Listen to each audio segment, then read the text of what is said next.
Hey Downtimers. Today we're going to look at the Legend of Drizzt board game from Amazon. That's where we got it. Actually, my boys got this for me for Father's Day just this past Sunday. And as you can see, the box is huge. It's pretty thick. It's heavy. I know you can't see that, but it is pretty heavy. And it's loaded with all sorts of D&D greatness. It's got, Amazon says 42 miniatures. The box says 40. I guess I got to go with the box. 58 interlocking dungeon tiles, 12 illustrated hero and villain tiles, rulebook, adventure book, 200 encounter monster and treasure cards, 168 markers and tokens, and a 20-sided die. All that for $45 right now on Amazon. So that is a really good deal. You guys know how I love my cheap miniatures, and this is now considered a cheap way to get some D&D miniatures on your table for D&D or Pathfinder. And of course, it's a great deal considering everything else that comes in the box, right? So really proud of my sons for this awesome Father's Day gift.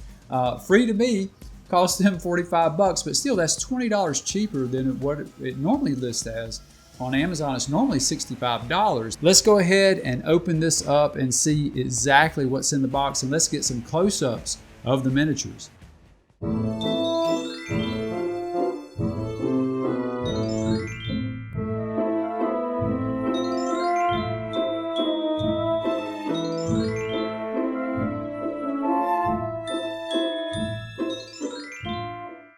had my eye on this and the other D&D board games for a while now. From what I've seen on Amazon and some reviews, the miniatures look good, but I was always put off by the high price tag of $65 each game, which I consider fair, but I was hopeful and decided to wait a while to see if the price might come down. Well, I'm glad I waited patiently because the price dropped to $45 a couple weeks ago, and that's close enough to the $1 per mini price point I try for when searching for great deals on decent tabletop miniatures. And since I spent quite a long time waiting for the price drop, I gave myself plenty of opportunities to think about which board game had the best miniatures for me, especially considering the random holes in my D&D mini collection, the campaign I'm currently DMing, and even how much of a fanboy I am of certain sword and sorcery heroes. Hey, you gotta admit, Drizzt is way cool. So it became evident that this would have to be the first D&D board game for me.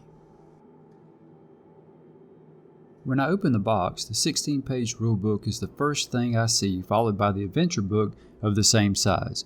These are interesting, especially since I do want to give the game a try, but I really want to dig a little deeper. Next up are a few tile sheets. The box is packed smartly with the thick tile sheets protecting what's really important, the miniatures.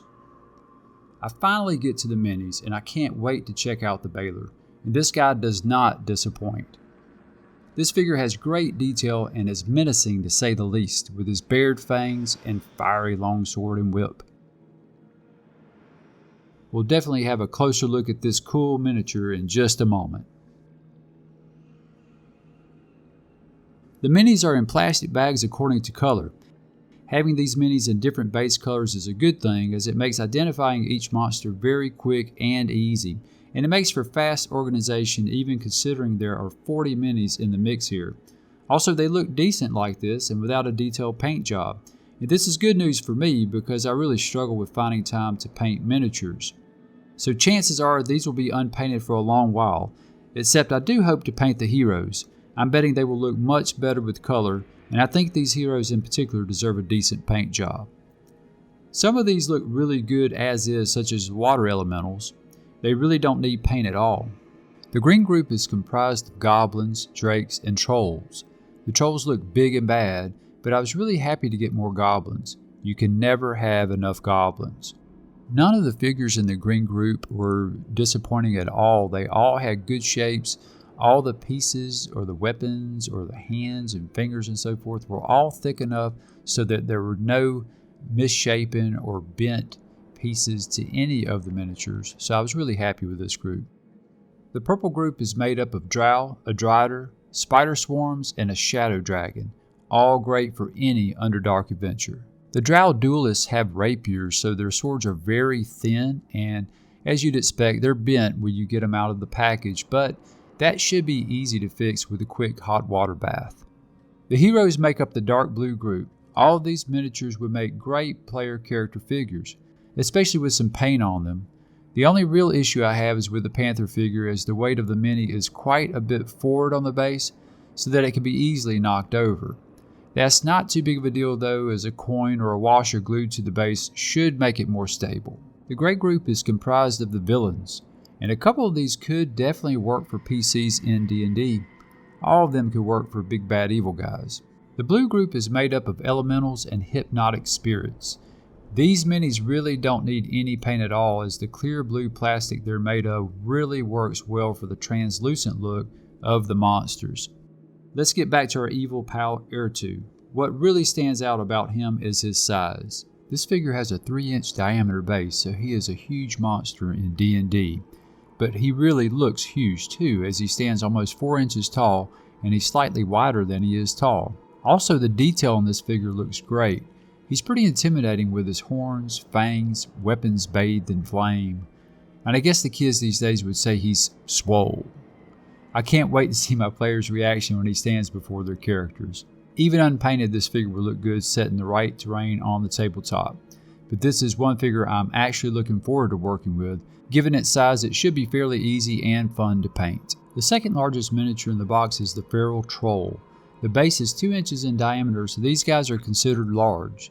The top of his head is at 2.5 inches, and his arms are out to the side somewhat, making him almost 3 inches wide. The detail on these two figures is really good, and they're very sturdy with thick limbs, so there's no fear of anything bending or breaking. The drakes and the goblins make great cannon fodder, but keep in mind you only get one goblin champion.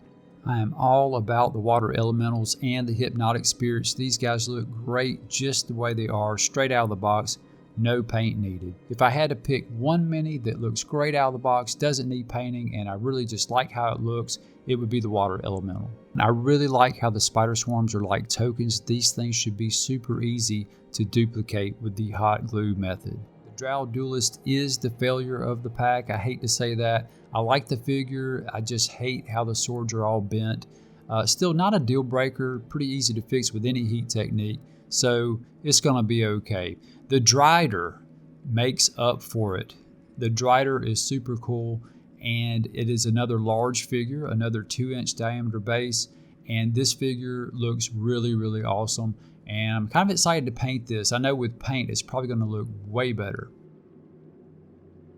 Shimmergloom, the Shadow Dragon, looks good. I like the detail, I like the form, I like the stance, I like the wings, but it's a little underwhelming. Honestly, when you look at the Baylor and then you look at the dragon, it just kind of makes you think, wow, couldn't the dragon be a little bit bigger? But still, it's a great form and it's a great figure, so I like it. And it's always great to add another dragon to your collection. And last but not least of the purple group is the Drow Wizard. His pose, clothing, and gear give an almost gunslinger vibe, which is very cool. The detail on this miniature is really good, like so many others, but I really like the way he's standing. Now here comes the gray group, and these are the villains. Yochlol looks really cool. Jarlaxle looks great. I love the pose. It's a very action-packed pose. Artemis looks really good. He looks just like you would expect an assassin to look. Again, I was a little bit disappointed with the bent sword, but that should be an easy fix. And then we have the Mind Flayer and the Matron Mother. I really like how tall and slender these figures are, especially the Mind Flayer. I have some old school Mind Flayers that are a little bit shorter. I really like how tall he is, and I like the detail on these two as well. The Matron Mother could also double as a generic evil sorceress as well. Gunhavar looks great. I love the action pose. It is a little bit forward heavy, so I will be placing a washer or a penny on that base to make it a little more stable, but I really like the figure. I love the pose. Drizzt looks good. I like the pose. I'm not in love with the bent sword again. He's supposed to be using scimitars anyway, so it's not that obvious, and it's definitely not a deal breaker. Caddy Bree looks good. I like the pose. She looks like she's getting ready to fire an arrow. She looks a little bit lanky, but you know, it's still a good pose, and I still like the figure. Regis looks great. This is a great all-round halfling rogue figure. I'm not sure the mace works well for a halfling rogue, but it's still a great rogue figure and could be used for just a generic rogue, and you could always just say, well, it's a dagger, right? Bruenor looks great. I like the shield out front. I like the axe in the back. Another great pose. I'm looking forward to painting this miniature. I think he looks great. I think he'll look even better with some paint, and I think he'll work really well as just a standard battle dwarf. Athergate looks good. I like the pose, but I don't really like how the maces are bent a little bit back. So I'm going to need to use a little heat technique and get those straightened out. But still, it's a great figure. And of course, Wolfgar. He looks great. I like how he's holding his hammer up high and looks like he's about to go into rage. It's just a great pose. So these are all great heroic poses for great heroic characters. We'll take one more look at the miniatures in just a moment, but for now, let's take a look at the tiles.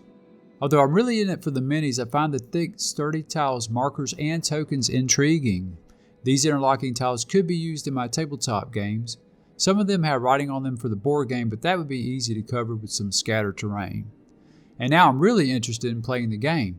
I guess I'll have to give it a shot. The first adventure in the book is a convenient single-player challenge. I find it pretty tempting to play a game like this, especially when you don't even need another player to help you get started. Also, this is a really solid way for the game to get going in a group, since we all know board game rules typically are learned by one person, usually whoever owns the game, and then explained to family and friends who are interested, or rather, who you persuade and or beg to game with you.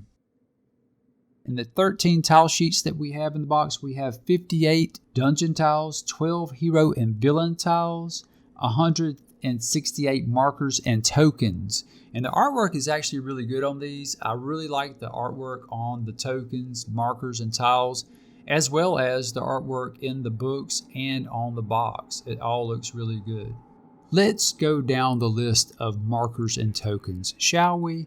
10 condition markers, 5 healing surge tokens, 64 1 hit point tokens, 8 5 hit point tokens, 10 monster 1 hit point tokens, 2 monster 2 hit point tokens, 3 stance tokens, 2 charge tokens, 2 dual tokens, 2 double strike tokens, 6 power strike tokens, 1 camp token, 1 crown token, 1 key token, 1 lever token, 1 map token, 1 snort token, 2 field bowl tokens, 2 secret tunnel tokens, 4 -4 AC tokens, 6 time tokens, 6 treasure chest tokens, 8 hero tokens, 8 monster tokens, 3 collapsed tunnel markers, and 9 encounter markers.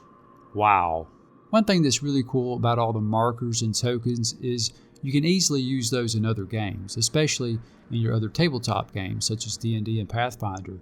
For example, the hit point tokens could probably be used, especially at lower levels, instead of using scratch paper for your hit points or for monster hit points as well. The game includes 2 decks of cards, a starting deck and an advanced deck. Each deck contains 100 cards, so that's 200 cards total, and the starting deck is for the first few adventures. As you progress on in the adventures, you would add the advanced deck, which adds more cards and introduces more complex effects. There are cards for the heroes denoting different powers. There's also a monster deck, which will tell you the name and type of the monster, its AC, HP, special abilities, experience, and tactics.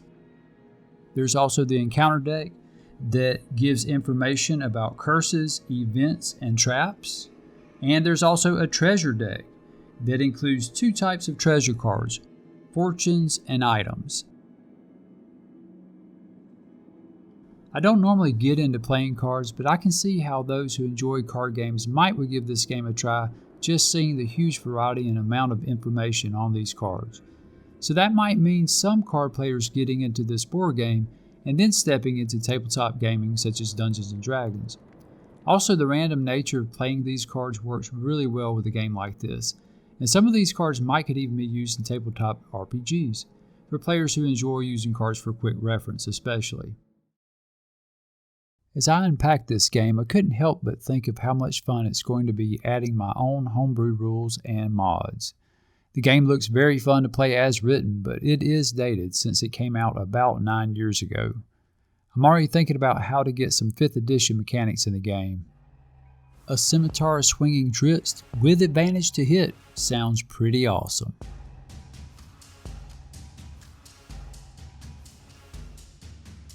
I hope you all enjoyed this unboxing. If you did, please give this video a like and subscribe to the channel. Also, please share and leave a comment. It would be great to hear what you think about this D&D board game and the miniatures it offers.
As always, thanks for watching.